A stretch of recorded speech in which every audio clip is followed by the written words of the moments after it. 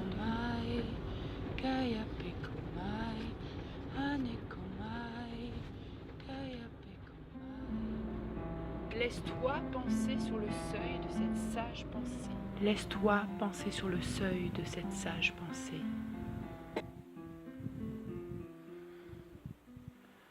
Et la surface flotte comme le couvert d'un mirage.